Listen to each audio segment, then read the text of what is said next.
Hello everyone and Merry Christmas. Father Scott Vanderveer here. Today I'd like to reflect with you on how we can make sure that our Christmas celebrations are a blessing to the world and not a hardship. Christmas is meant to be a time when people remember what matters most, where they show kindnesses that perhaps they forget to demonstrate at other times in the year. Christmas is when we become our most generous, most jolly, most kind selves. We are also experiencing a consumer onslaught at Christmas unlike any other time of the year. We overextend ourselves, we spend money we don't have, we eat too much, we drink too much. It's very often one of the times of the year when we like ourselves the most and we're embarrassed by our behavior the most. When things are both the most joyful and the most sorrowful. And I don't know if you feel this sensation at times, but sometimes on Christmas Day, when I look at the mounds of wrapping paper, I look at the amount of carbohydrates that are on a table that are not meant to be consumed by one small family like mine. When I look at the amount of consuming that happens in our little family, and our little family is usually trying to be a little bit mindful of not over-consuming. So when I look at all of that, I think, oh my goodness, this world of ours must be groaning under the weight of Christmas. And we don't want our celebration of the birth of Christ, our awareness that God has come to be with us. We don't want what many people think is the most wonderful time of the year to be a time that makes it harder to live a happy, healthy, holy life. You may have heard that in December, there was a United Nations climate conference in Dubai, in the United Arab Emirates, the heart of oil country. And they made some significant progress on getting the world to agree that we must make drastic changes to the way we consume so that we can have a planet that is healthier for longer. We cannot control all of the things that happen in the world, but we can control a lot. As humans, our emissions, our waste creation is what is accelerating so much suffering on the planet and is causing our world to become less habitable.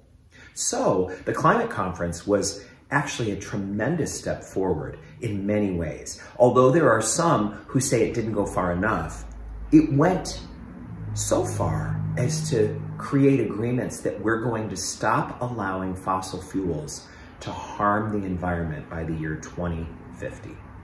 Now, regardless of how you feel about that, I'd like to bring up the spiritual implications of consumption and say this. Many people who are aware of the severe gravity of the climate catastrophe that we're experiencing will say, it's not enough to make small changes to your lifestyle anymore. Every choice must be strong and fundamental, radical to the root, so that we can make a huge impact on the way our living affects the environment. I think there's great wisdom in that.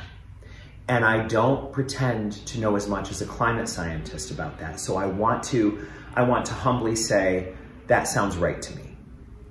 At the same time, it is spiritually important for us to do whatever little things we must do for our own spiritual integrity to make a difference toward the cause. It's almost like that World War II idea of saving tin cans and making sure that every bit of metal is donated toward a common effort so that people of goodwill are all involved in doing something important for the safety of the people and the planet.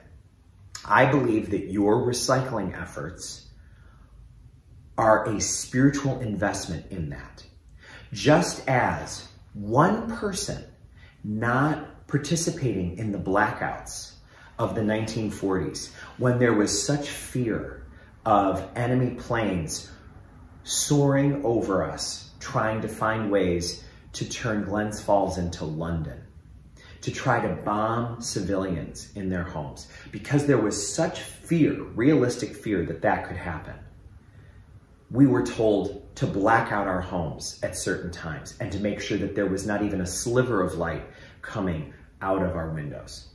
If any person refused to do that and said, it's not going to make a difference, my little house isn't going to attract the German bombers, come on now. If anyone refused to do it, the whole concept would have been ruined. And so I would say that the same thing is true with how we approach the climate. We must do our part, not necessarily because we believe we alone can defeat the Nazis, so to speak, but because it is so important that everyone is participating for the health of our own soul, for the fact that we must recognize our solidarity with the whole human family. It would be wrong to say, I'm out, I'm opting out of this, because then you're saying, I am not worried about what my contribution of consumption is going to do to the planet. I choose not to worry about that. I choose to consume as I like and not worry about the consequences and not consider what's going to happen to my grandchildren's grandchildren. The Native Americans of this area, the Iroquois nations, always had a sense that every decision that they made had to include a careful consideration of how it would affect not just the next generation, but the 7th generation down.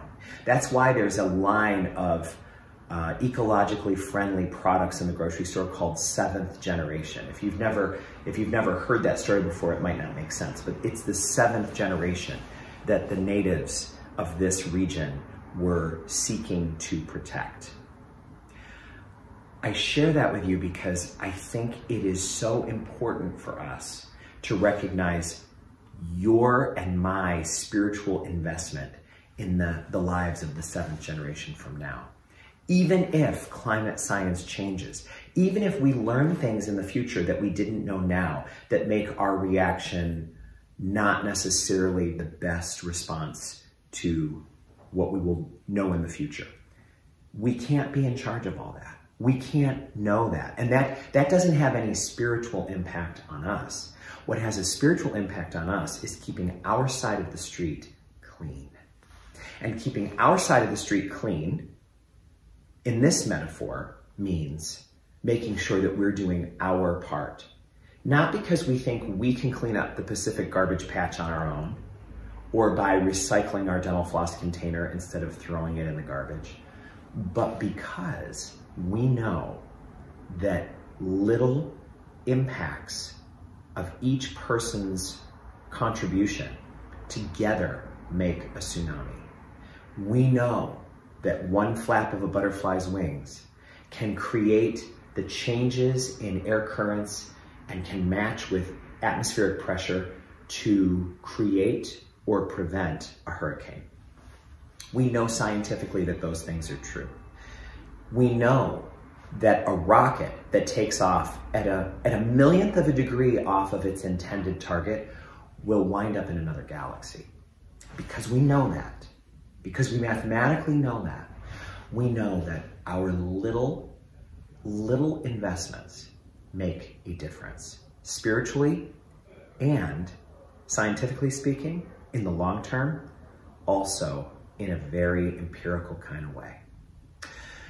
So I leave you with the words of Chief Seattle, the great Native chief who has had a major city named after him, but also whose spiritual teachings have affected so much of the world.